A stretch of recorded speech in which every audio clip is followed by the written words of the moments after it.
Welcome back to the deep dive. We're going way back this time into a prehistoric world millions of years in the past, all thanks to those excerpts you sent over about that reptilian hunter Vikar. Oh, yeah.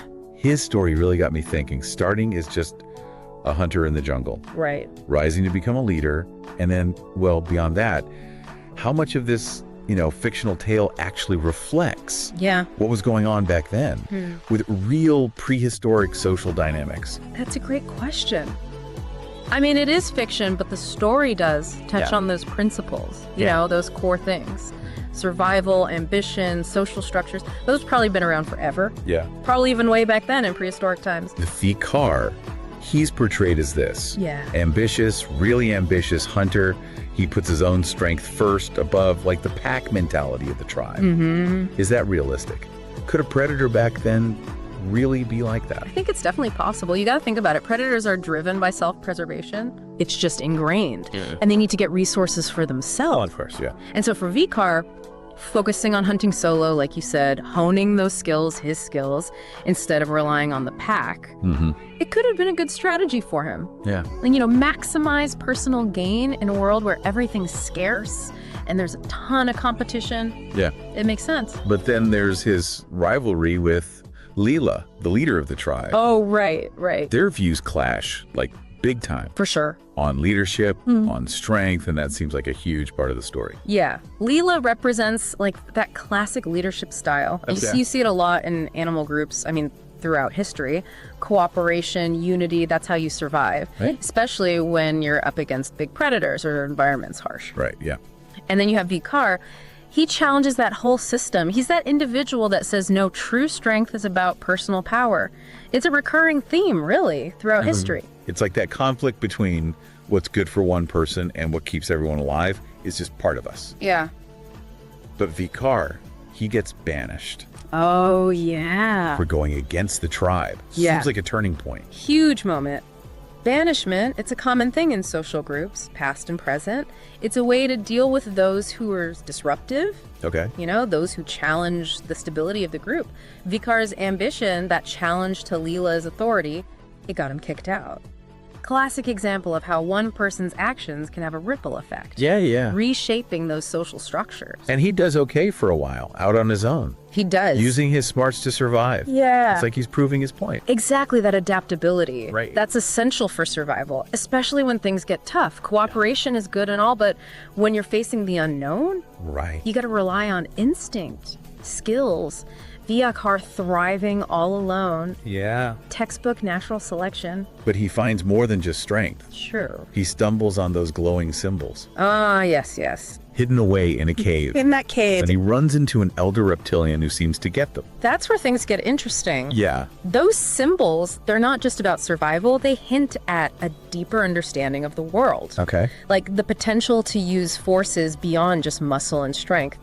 Vikar's meeting with the elder, the keeper of the old stories, opens a door to this lost knowledge, a power source that could change his fate. And the fate of everyone. Maybe. Yeah. It's powerful stuff. And that's how he learns about fire. Fire. Wow. Right. From the elder, who tells him stories about a magic emperor. Ah, the magic emperor. Yeah, who used fire as a weapon. Now that's fascinating. Think about fire and how it changed humans. Warmth, protection, cooking. It did everything. It revolutionized our development. And in the story, this ties into Vikar's ambition, suggesting that the drive for power can sometimes lead to those accidental discoveries that help everyone. Yeah. Makes you think, can progress come from even the most self-serving desires?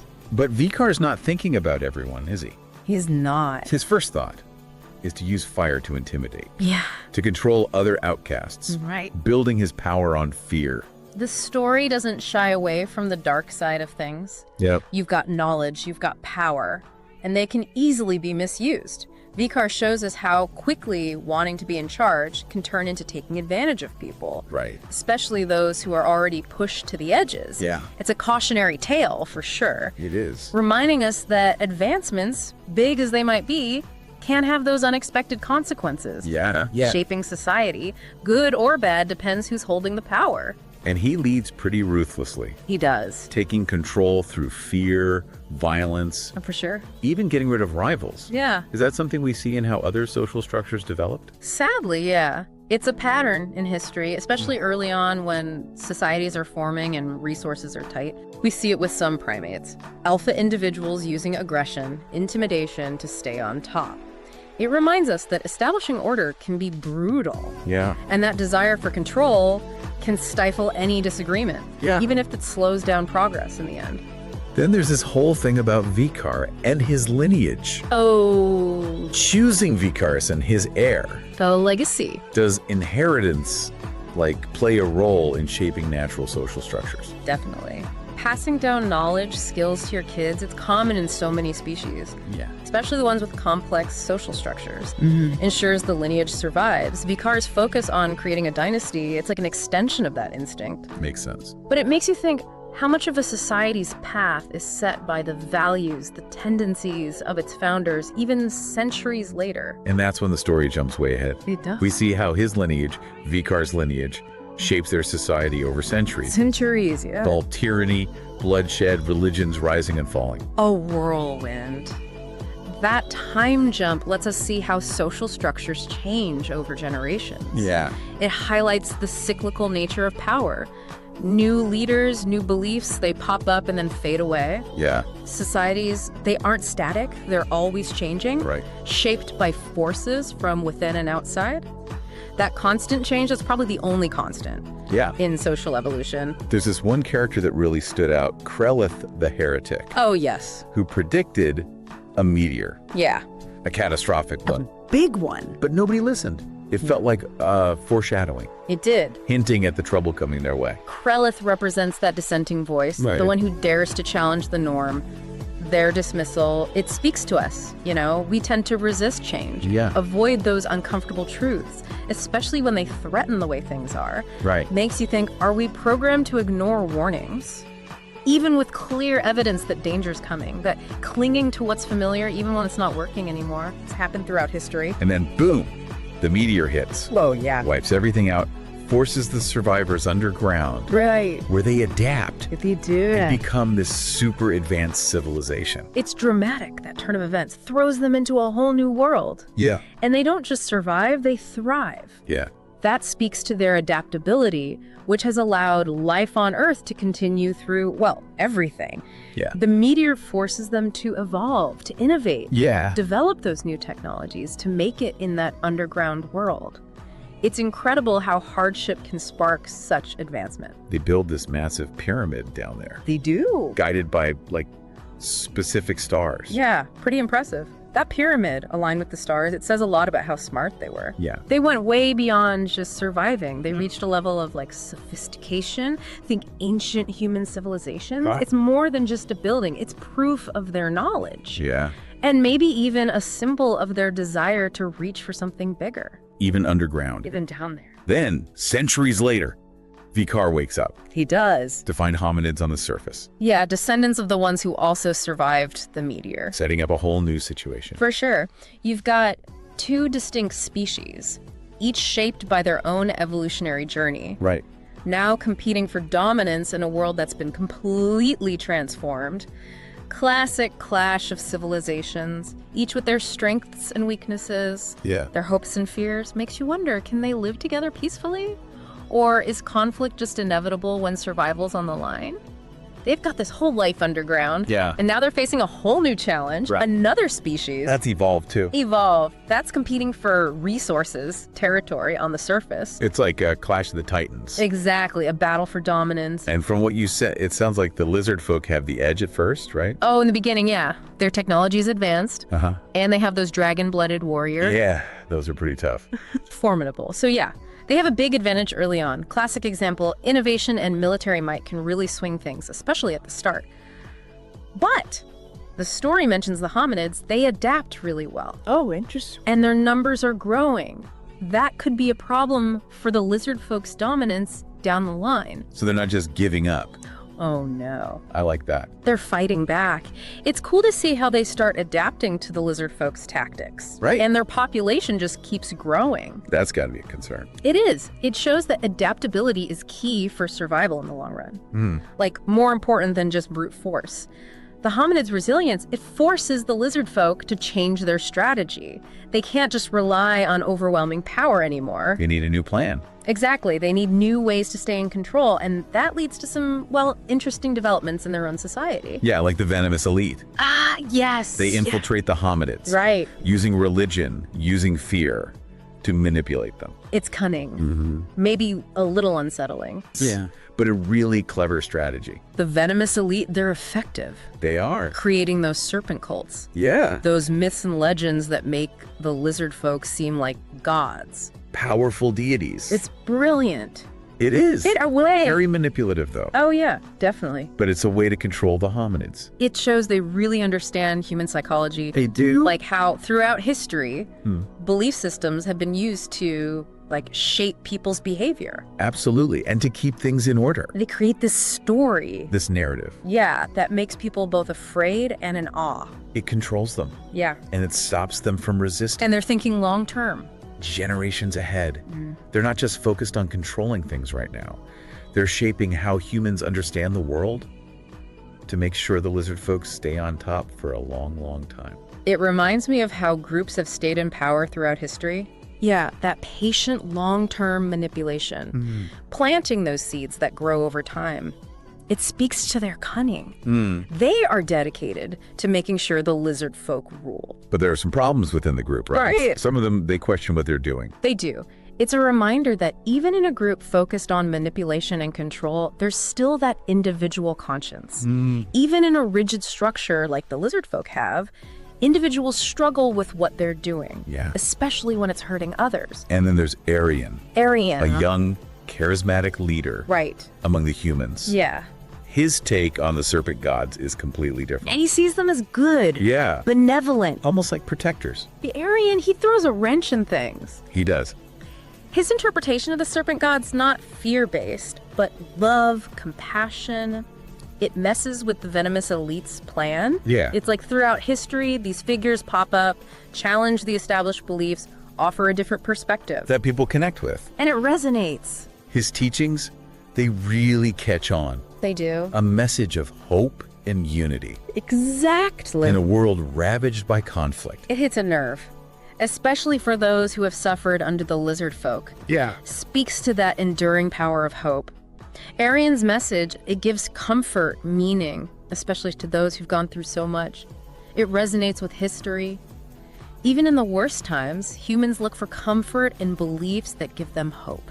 Yeah. Community, a sense of purpose. The venomous elite, they don't like this one bit. Oh, no. They try to discredit him, spread rumors. Yeah. Even resort to violence. They want to hold on to their power. It shows how fragile control based on manipulation can be. It is fragile. Especially when someone offers a different story. That gives people hope. Yeah. And connects with a lot more of them. Their reaction makes sense. It does. Their whole strategy depends on maintaining that specific story. That narrative. Yeah. Arian's message, love and compassion, totally undermines it. It does. They know their power relies on that fear. On that obedience. Yes. And then some humans start questioning things. They do. They don't just believe what they're told. No. It's like the seeds of rebellion. It's a huge moment. The humans starting to doubt, to be skeptical, it shows that the venomous elite's control isn't total. Right. There's a spark of independent thought there. That's got to be scary for them. It is. They want to find the truth. Yeah. Beyond the story they've been given. Throughout history, doubt, questioning, it's how things change. Even in societies that seem oppressed. Absolutely. And then, to make things even more interesting, Vikar wakes up. Oh, wow. After centuries. A century. The lizard folk decide it's time. They need him. To bring back their legendary leader. It's a big deal. They hope he can handle these new problems. It's like calling on the ultimate authority. A figure of myth and legend. His return, it brings hope, but also fear. Oh, yeah. They want his guidance, but they're also worried about what he'll do. The questions he asks when he wakes up, especially about controlling the humans, it shows how much is at stake. And he's not happy with what he sees, is he? No, not at all. The division, the humans getting stronger, It seems to bring back his desire for control. Vikar's reaction, it's telling. He believes in strength and absolute obedience. That's what he thinks holds their society together. And he's disappointed. Yeah. This sets things up for a new era of conflict, probably even more brutal, even more destructive than what we've seen before. Vikar, the big guy, he's back, right? Yeah. Sees how things are, and he's not happy. Looks like he's about to shake things up. Oh, yeah. Get the lizard folk back on track. But on their terms, you know. It's a whole new phase now with Vikar back. He's all about direct action. Brute force, really. Dealing with the problems head on. No more subtlety. Right. No more long game. He wants results and he wants obedience. Now, it's a total power move. Like, the leader's back, gotta reassert dominance when things feel shaky. And he picks Zrin as the new leader.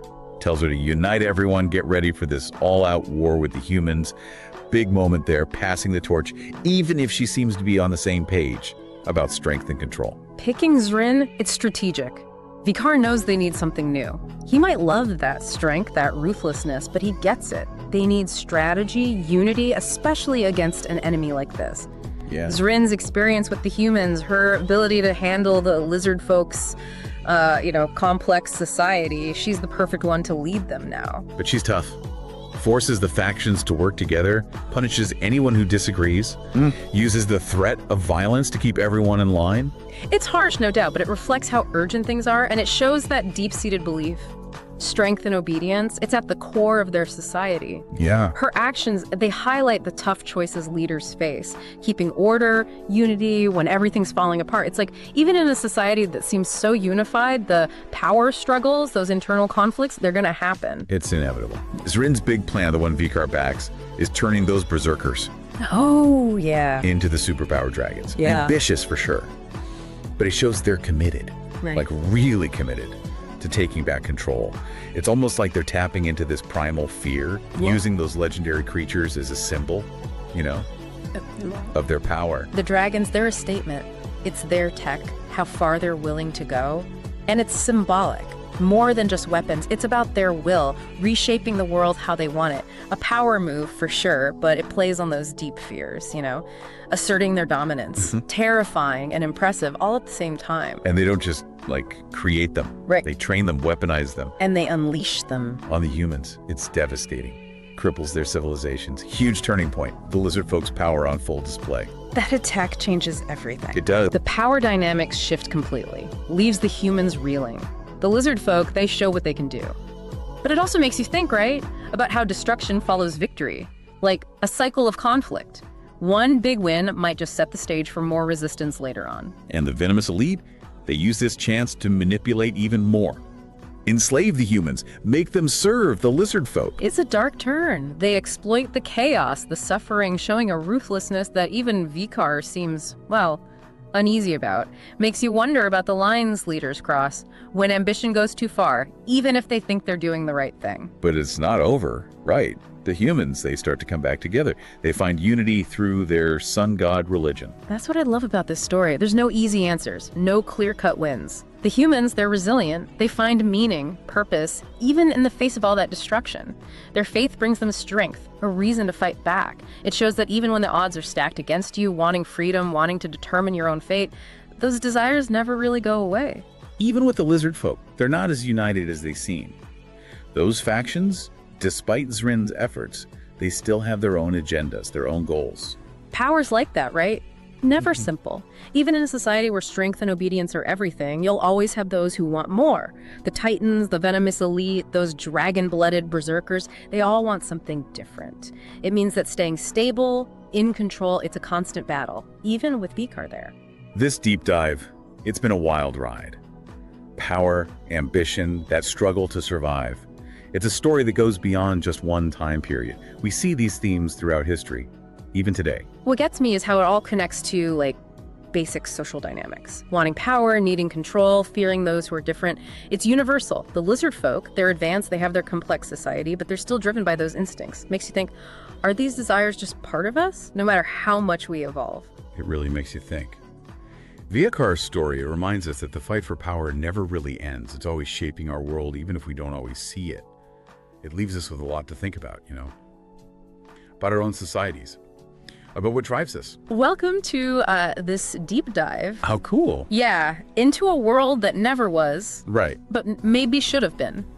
We're going to explore a fictional society built up over multiple chapters, almost like archaeologists uncovering the secrets of a lost civilization.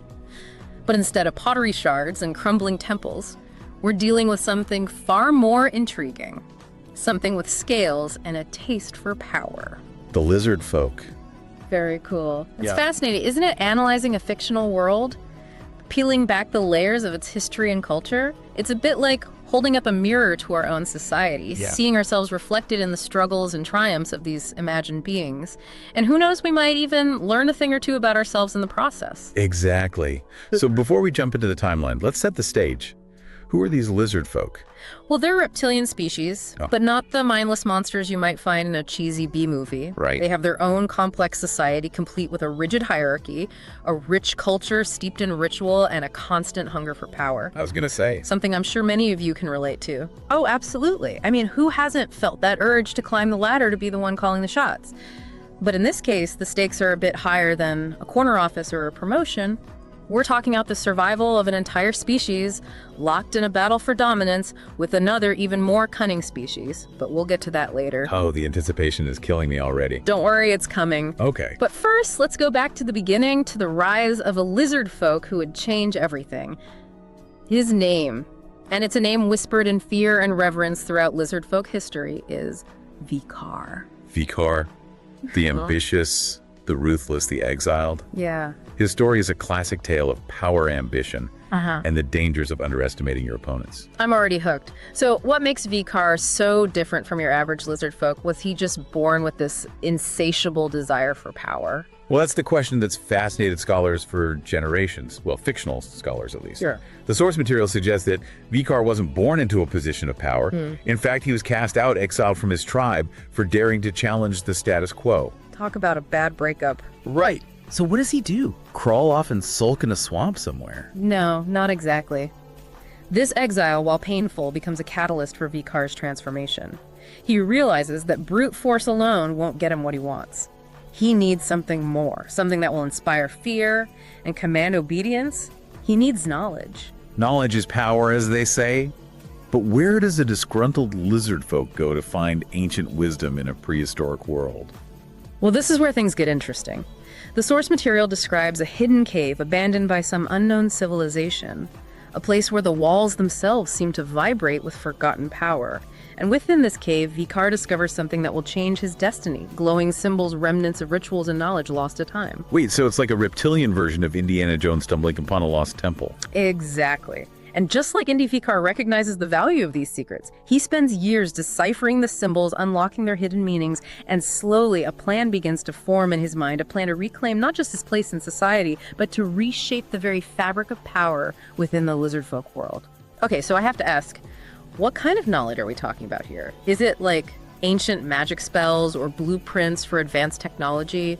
What's the source of Vikaar's newfound power? That's one of the great mysteries of this fictional world. Right. The source material is tantalizingly vague on the specifics, but it does hint at rituals, incantations, and a deep understanding of the natural world, almost like a blend of shamanism and early science. So Vikaar's not just a cunning strategist, he's also a bit of a mystic, tapping into forces beyond the comprehension of his fellow lizard folk. Precisely. Wow. He becomes a master manipulator, weaving together fear, superstition, and his newfound knowledge to build a following of outcasts and disillusioned lizard folk. They see him as a visionary, a leader who can offer them something more than the brutal reality of their existence. But knowledge alone doesn't win battles or build empires. How does Vikaar go from exiled outcast to a leader who inspires such fervent loyalty? That's where his next discovery comes in. Deep within those ancient symbols, Vikaar uncovers a secret that will strike fear and awe into the hearts of his fellow lizard folk. He discovers fire. Okay, I can already see where this is going. Imagine you're a lizard folk living in a world of darkness and shadows, and suddenly this guy shows up wielding the power of fire. It's like witnessing a god descend from the heavens, right? Precisely. Fire in this context becomes more than just a tool for survival.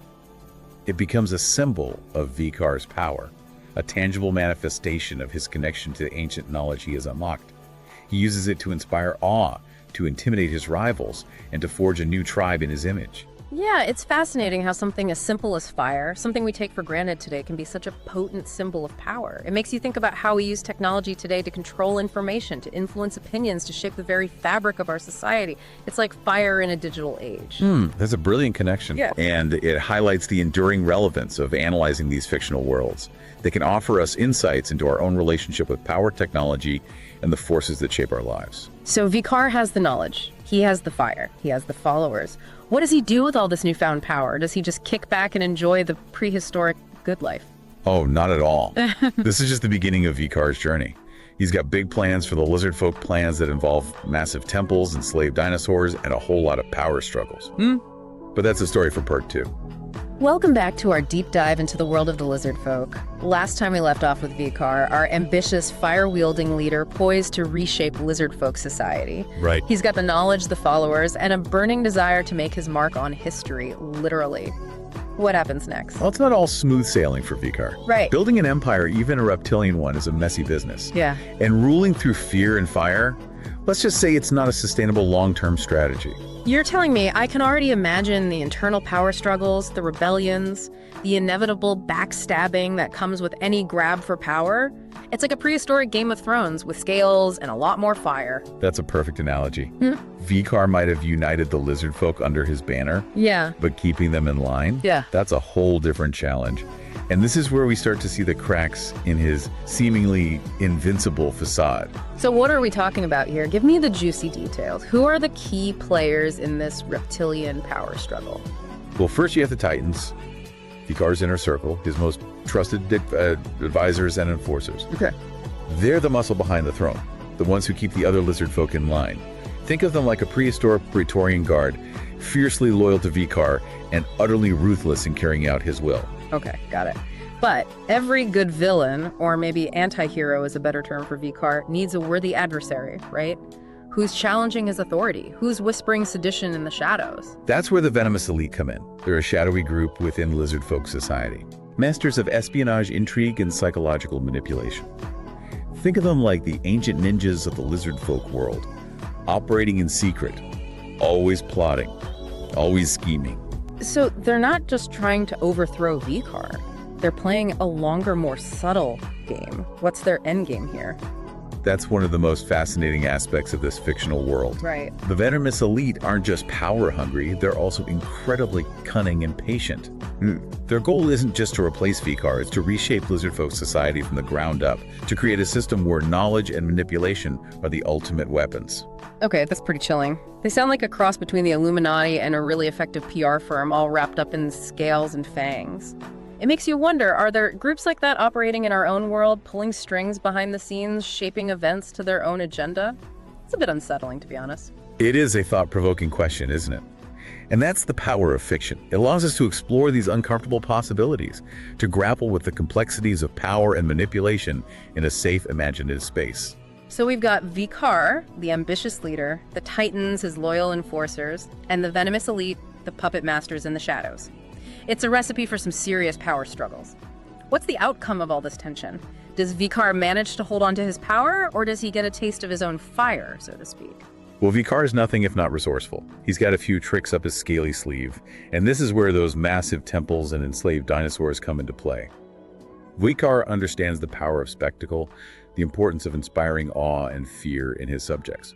So he embarks on a massive building program, constructing colossal temples dedicated to the ancient knowledge he's uncovered. Temples to knowledge? That's a pretty unique concept. Most ancient civilizations built temples to gods, not abstract concepts. So what's going on here? Vikar is a master of propaganda.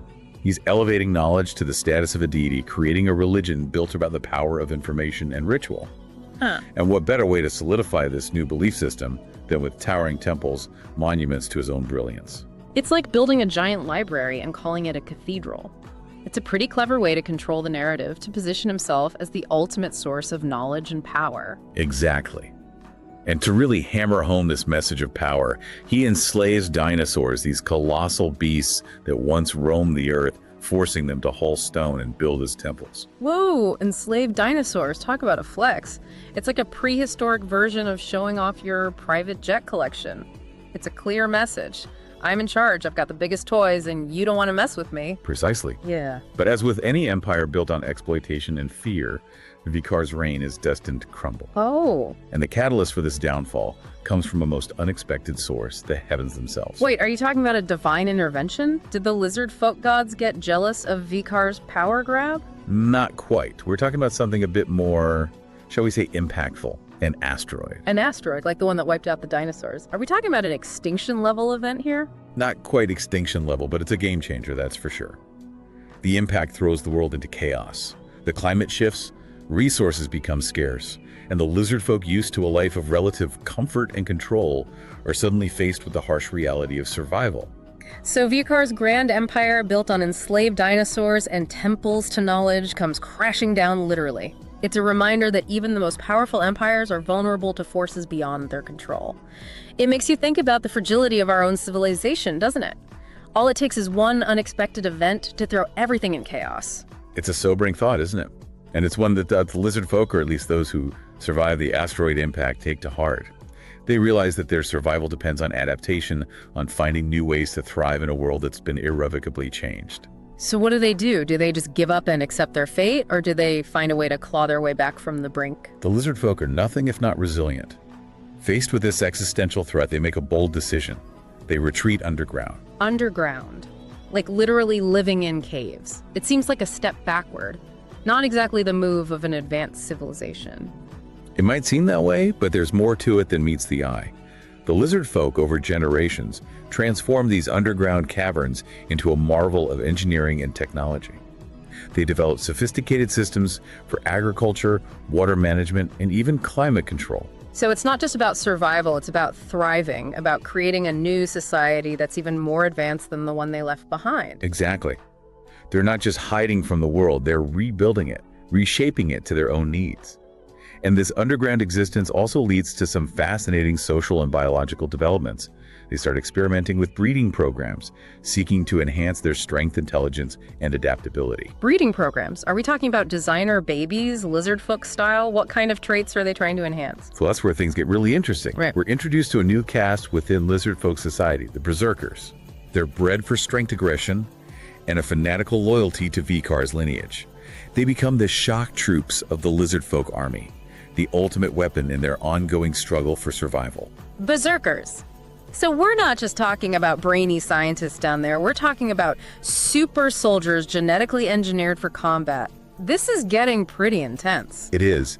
And there's another fascinating development that emerges from these breeding programs, something that will have major implications for the future of the lizard folk.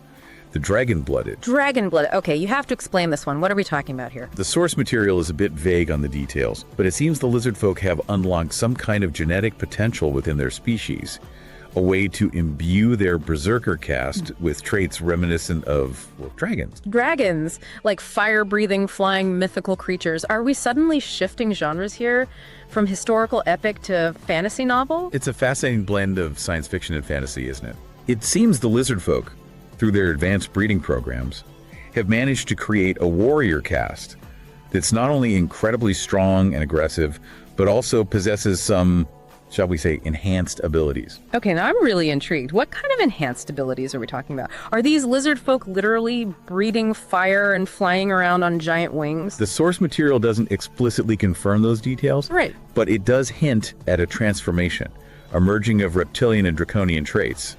And it's clear that these dragon-blooded warriors are a force to be reckoned with, a trump card that Vikar is holding close to his chest. So we've got a subterranean lizard folk civilization, advanced breeding programs, genetically engineered berserkers, and now dragon-blooded warriors. It sounds like things are getting pretty crowded down there. Are we forgetting anyone in this underground metropolis? But that's the thing about history, even fictional history. It's never as simple as it seems. While the lizard folk are busy rebuilding their society underground, they're not alone down there. There's another player in this game, a species that's been evolving, adapting, and slowly encroaching on the lizard folk's territory. Okay, now you've got my attention. Who are these newcomers? Are they friend or foe? Well, let's just say that the lizard folk's days of unchallenged dominance are coming to an end, and the arrival of this new species is about to throw everything into chaos. But that's the story for part 3. Welcome back to our deep dive into this incredible lizard folk saga. We've journeyed from their fiery rise to power, witnessed the hubris of empires, and seen them adapt to a cataclysmic asteroid impact. Yeah. But remember that cliffhanger from last time? The lizard folk aren't alone down there in their subterranean world. There's another species on the scene, one that's about to change everything. It's a classic setup, isn't it? Just when you think you've got a handle on things, a new variable enters the equation, throwing all your assumptions out the window. And in this case, this new variable is none other than hominids. Hominids? You mean our ancestors? The ones who were busy figuring out how to use tools and control fire while the lizard folk were building their underground empire. Exactly. And here's where things get really fascinating. The source material suggests that while the lizard folk were focusing on technological advancements and genetic engineering, the hominids were evolving in a different direction. They were becoming masters of adaptation, of resilience, of making the most of limited resources. It's like that saying, necessity is the mother of invention. While the lizard folk had it relatively easy in their climate-controlled caverns, the hominids were out there facing the challenges of a post-asteroid world head-on. Precisely. And this constant struggle, this need to adapt and overcome, forged something within the hominids. A tenacity, an ingenuity, a spark of creativity that the lizard folk, for all their advanced technology, seem to lack. So we've got this underground clash of civilizations brewing. The technologically advanced lizard folk with their berserkers and their dragon-blooded warriors versus the scrappy, adaptable hominids. Who has the upper hand in this prehistoric showdown? That's the question that drives the narrative forward. At first, the lizard folk see the hominids as a nuisance, a minor annoyance to be dealt with swiftly and decisively. But they soon realize that these hominids are more than just cave-dwelling primitives. They're organized, they're resourceful, and they're not afraid to fight back. And remember, the lizard folk aren't exactly a united front. You've got the Titans, the venomous elite, and who knows what other factions vying for power in their subterranean kingdom. It's the perfect opportunity for the hominids to exploit those weaknesses, to divide and conquer, right? It's exactly what they do. Yeah. The source material describes a series of escalating skirmishes, raids, and ambushes as the hominids chip away at the lizard folk's defenses, testing their resolve, probing for weaknesses. And the lizard folk, for all their might, find themselves on the defensive, their carefully constructed world slowly unraveling. It's a classic underdog story, isn't it? The hominids, with their grit and determination, are proving to be a much tougher opponent than the lizard folk anticipated. It makes you wonder if the lizard folk's reliance on technology and control has made them complacent. Has it dulled their instincts, their ability to adapt and improvise? It's a fascinating question, isn't it? Have they become so reliant on their technology, on their carefully controlled society, that they've lost the ability to think outside the box, to adapt to unexpected challenges? And let's not forget the venomous elite, those masters of manipulation and intrigue. I'm sure they're not just sitting back and watching this conflict unfold. What role do they play in this clash of civilizations? The venomous elite. They see this conflict as an opportunity, a chance to further their own agenda. They understand that sometimes the best way to win a war is to make your enemy destroy themselves from within. Okay, that's a chilling thought. So what are they up to? Are they whispering poison in the ears of the lizard folk leaders? Or are they playing a more subtle game? They're masters of deception. Remember, they understand the power of symbols, of beliefs, of manipulating your enemy's perception of reality. And so they embark on a campaign of infiltration and subversion, targeting the hominids, not with brute force, but with something far more insidious: religion. Religion? How do you weaponize religion? Are they converting the hominids to the lizard folks' belief system? Not exactly. They're planting seeds of discord, subtly twisting the hominids' existing beliefs, encouraging a form of sun worship that on the surface seems harmless enough. Sun worship? That doesn't sound too dangerous. It's like a prehistoric version of going to the beach and getting a tan, right? It might seem that way, yeah. But the venomous elite have a deeper agenda.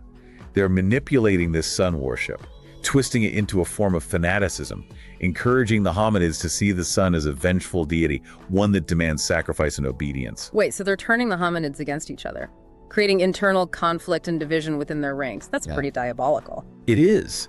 And it's a tactic that has been used throughout history, time and time again.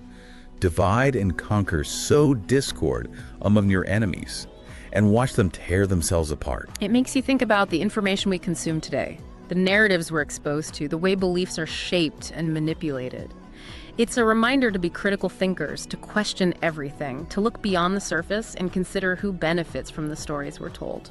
Absolutely. And this manipulation, this weaponization of belief has devastating consequences for the hominids. They become fractured, their unity shattered, their attention diverted from the real threat, the lizard folk lurking in the shadows. So while the hominids are busy fighting amongst themselves, the lizard folk are regrouping, preparing their next move. And remember those dragon-blooded warriors? I have a feeling they're about to make their grand entrance. You're right on the money. The source material describes a scene that's both awe-inspiring and terrifying. The emergence of the dragon-blooded from their subterranean hibernation, their wings unfurling their bodies, radiating an otherworldly power. It's like something out of a fantasy novel, but with a sci-fi twist. These aren't just mythical beasts. They're the product of genetic engineering, the culmination of the lizard folks' breeding programs. Exactly. And their arrival on the battlefield changes everything. The hominids, already weakened by internal conflict, are no match for these genetically enhanced warriors. Their resistance crumbles, their hope dwindles, and it seems like the lizard folk have finally secured their dominance. But there's a twist coming, isn't there? There's always a twist in these epic tales. What throws a wrench into the lizard folks' plans for domination? Well, remember that obsidian globe, the artifact that Vikar discovered all those years ago, the one that contained hints of an ancient powerful species. It turns out that globe was more than just a relic. It was a beacon, a signal that had been broadcasting across the vastness of space for millennia. A beacon. So someone or something heard that signal who's coming to crash this prehistoric party. That's the million-dollar question, isn't it? And the answer is as awe-inspiring as it is unsettling. The ones who received that signal, the ones who are now descending upon the lizard folks' world, are the architects. The very species who, according to that globe's cryptic message, returned to reclaim what was theirs. The architects, it's a name that evokes a sense of power, of intelligence, of something far beyond the comprehension of both the lizard folk and the hominids. What do they want? Why have they come to this world after all this time? That's the mystery that drives the final chapters of this epic tale. The architects arrive in vessels that defy description. Their technology so advanced that it appears as magic to the primitive eyes of the lizard folk and hominids and their motives. They remain shrouded in enigma, their intentions as inscrutable as the stars themselves. Okay, this is where I have to ask, what does all of this mean? We've got lizard folk, hominids, and now these godlike architects all vying for control of this world. It's a cosmic game of chess with the fate of entire species hanging in the balance. What's the takeaway for us, the listener, sitting here in our modern world? That's the beauty of analyzing fiction, isn't it? It allows us to grapple with big questions, to explore the complexities of power, ambition, and the very nature of existence in a safe, imaginative space. And this story, with its twists and turns, its clashes of civilizations, its hints of ancient mysteries, offers a wealth of insights. So what are some of those insights? What can we learn from the lizard folks' rise and fall, from the hominids' struggle for survival, from the enigmatic arrival of the architects? Well, for starters, it reminds us that progress isn't always linear, that technological advancement doesn't necessarily equate to superiority. The lizard folk, for all their advanced technology and genetic engineering, were ultimately undone by their own hubris, their inability to adapt to unexpected challenges. It's a cautionary tale, isn't it? A reminder that we shouldn't become too reliant on technology, that we need to cultivate those essential human qualities, resilience, adaptability, creativity, if we want to thrive in an ever-changing world. Absolutely. And the hominids, with their scrappy determination, their ability to make the most of limited resources, embody those very qualities they teach us, that sometimes the greatest strength lies not in brute force or technological superiority, but in our ability to adapt, to overcome, to never give up hope. It's an inspiring message, especially in a world that often feels overwhelming, unpredictable, and full of challenges. And then there are the architects, those enigmatic beings whose motives remain a mystery. What do they represent in this grand narrative? The architects, I believe, represent the unknown, the forces that lie beyond our comprehension. The mysteries that we may never fully unravel. Their arrival serves as a reminder that we're not the center of the universe, that there are forces at work far grander than we can imagine. It's a humbling thought, but also a thrilling one. It opens up a sense of wonder, a curiosity about the vastness of the universe and our place within it. And ultimately, isn't that what great storytelling is all about? Igniting our imaginations, expanding our horizons, and leaving us with more questions than answers? Precisely. And as this deep dive into the world of the lizard folk comes to an end, I'm left with a lingering question: what happens next? What becomes of the lizard folk, the hominids, and the enigmatic architects? The source material leaves us hanging, the fate of these species suspended in a tantalizing web of possibilities. It's the mark of a truly great story, isn't it? It leaves us wanting more, sparks our imaginations, and sends us off on our own journeys of exploration and discovery. And who knows, maybe someday we'll uncover more chapters in this epic saga, more insights into the world of the lizard folk and the mysteries of the architects. Until then, I encourage you, the listeners, to continue exploring, to delve into the rich tapestry of fictional worlds, and to see what reflections of yourselves, of your own world, you might find within those narratives. So keep reading, keep questioning, and keep those imaginations firing. Who knows what incredible worlds you might uncover, what hidden truths you might unearth. And until our next deep dive, keep exploring the infinite possibilities that lie within the realms of imagination.